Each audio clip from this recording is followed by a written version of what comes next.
I just wanted to share with you guys the beautiful field of cosmos flowers that we have by our house here. Cosmos is definitely a sign of fall here in Japan, early fall, before things get cold. And this field is just beautiful. Lots of people come here to take a break, have lunch. There's also things for sale, local fruits and vegetables, takoyaki, and also, of course, kakigori or shaved ice. Are you happy, Kate? She's gummy. Kakigori.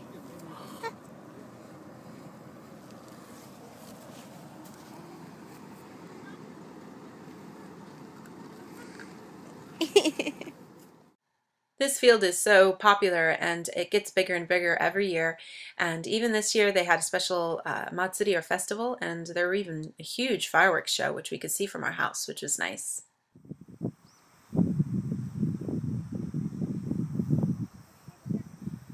Ready?